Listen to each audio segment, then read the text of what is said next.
আসসালামু আলাইকুম। কেমন আছেন আমার প্রাণপ্রিয় ভাই ও বোনেরা? সবাই একটা লাইক দিয়ে ভিডিওটা দেখা শুরু করবেন। সবার কাছে ছোট্ট এই অনুরোধটা রইল। এটা কাঁচা রাস্তা। রাস্তা এখন সব জায়গায় ভাঙচুর করা হচ্ছে, তাই দেখেন বৃষ্টির কারণে রাস্তাটার কি অবস্থা। আর এই রাস্তা পাড়িয়ে আমি গিয়েছিলাম ছেলেকে নিয়ে স্কুলে। তখন বাজে ঠিক সকাল 7টা। রাস্তাঘাটে অবশ্য তেমন একটা মানুষজন নেই, কাঁচা রাস্তা বলে অন্য রাস্তাটা ঘুরে গিয়েছে। ওই রাস্তাটা গেলে সময় বেশি লাগে, আর এই রাস্তাটা গেলে কম সময়তে আমি পৌঁছে যাব স্কুলে। সেই জন্য শর্টকাট রাস্তাটা বেছে নিয়েছিলাম। আর দেখেন কি অবস্থা।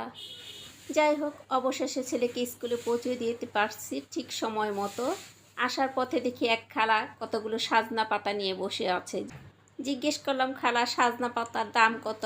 বলে 30 টাকা। আমি বললাম, কি বলেন, সাজনা পাতার দাম 30 টাকা? বলে এক দাম, কারণ সকাল সকাল তো তাই দামটা একটু বেশি চাচ্ছে খালা। আর খালার সবগুলো তরকারি খুব টসটসা তরতাজা, মনে হচ্ছে গাছ থেকে এই মাত্র ছিঁড়ে এনেছে।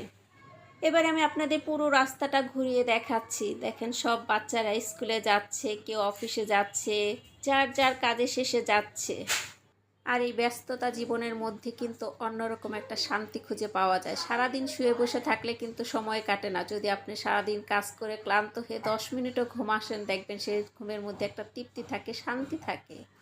পুরুষের ক্ষেত্রে কথাটা আমি ঠিক জানি না, তবে মেয়েদের ক্ষেত্রে বাহিরে যদি আপনি 10 মিনিটের জন্য বের হন, দেখবেন কাজের অনেকটা ক্ষতি হয়ে যায়। বাসায় এসে সে কাজগুলি করতে যে কতটা কষ্ট হয় একজন নারী সেটা বোঝে।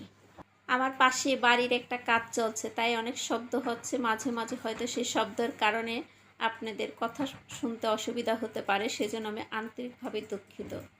এক ছেলেকে দিয়ে আরেক ছেলেকে নিয়ে আসছি, আবার এক ছেলেকে দিয়ে আরেক ছেলেকে নিয়ে আসছি। এভাবে আমার অনেকটা সময় আজ নষ্ট হয়ে গেছে। তারপরে কি করা, এই সময়ের মধ্যে আবার গেলাম ছাদে। ছাদে যে দেখি প্রচুর পানি জমেছে। সেখানে আবার দেখেন আমার ছেলে কিছু ফুল ভাসিয়ে রেখেছে, দেখতে খুবই সুন্দর লাগলো, তাই দৃশ্যটা আপনাদের সাথে শেয়ার করলাম। আর নয়নতারা ফুলগুলো কিন্তু এমনও দেখতে খুবই সুন্দর। আর যেখানে সেখানে দেখবেন এই ফুল গাছটা হয়, এটা তেমন একটা যত্ন করতে হয় না, এমনিই হয়ে যায়। আর আমার কাছে মনে হয় নয়নতারা ফুলটাকে যদি বেশি যত্ন করেন, তাহলে মনে হয় কি সে আর বেড়ে ওঠে না। বেশ কিছুক্ষণ ছাদে থাকার পরে পানি টানি সব পরিষ্কার করে নিচে নেমে আসলাম। নিচে নেমে এসে তাড়াহুড়া করে আবার রান্না করতে হবে, ছেলেকে খাওয়াতে হবে। আগে আমি মশলা মেখে রেখেছিলাম মাংসগুলোর মধ্যে, হালকা মশলা দিয়েছি, যেহেতু রোস্ট তৈরি করবো। লবণ আর মরিচের গুঁড়া দিয়ে আমি প্যানের মধ্যে পরিমাণ মতো তেল দিয়ে রোস্টগুলোকে ভেজে নিচ্ছি।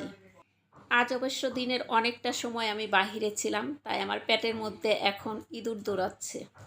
কতক্ষণে রান্নাটা হবে আর আমি খাবো সেই চিন্তা করছি আর রান্না করছি। আর আমি এখানে কিন্তু দেশি মুরগিটা নিয়েছি।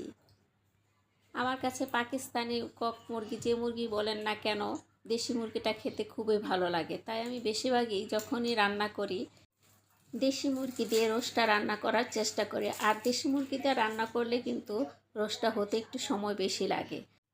আর মাংসের পিসগুলো কিন্তু আমি খুব বেশি ভেজে নেব না, হালকা ব্রাউন কালার হলে আমি তেল থেকে ঝরিয়ে মাংসগুলিকে উঠিয়ে নিব। আর অনেক সময় বাইরে ছিলাম, তাই মোবাইলের চার্জও কম, আবার পেটের মধ্যে যেহেতু ইঁদুর দৌড়াচ্ছে, তাই সম্পূর্ণ ভিডিওটা আপনাদের দেখাতে পারলাম না। যতটুকু পারলাম ততটুকু আমি রোস্টের ভিডিওটা করেছি। সব ধরনের মশলা দিয়ে আমি রোস্টগুলো ভাজা মশলার সাথে কিছুক্ষণ কষে তারপর এখানে পরিমাণ মতো পানি দিয়ে দিয়েছি। এবার একটা ঢাকনা দিয়ে আমি ঢেকে দিব, যতক্ষণ পর্যন্ত মাংসটা সিদ্ধ না হয় ততক্ষণ পর্যন্ত আমি অপেক্ষা করব। আর ওপাশের চুলাতে আমি পোলাও তৈরি করে নিয়েছি, সেটা আর আপনাদেরকে আমি দেখালাম না।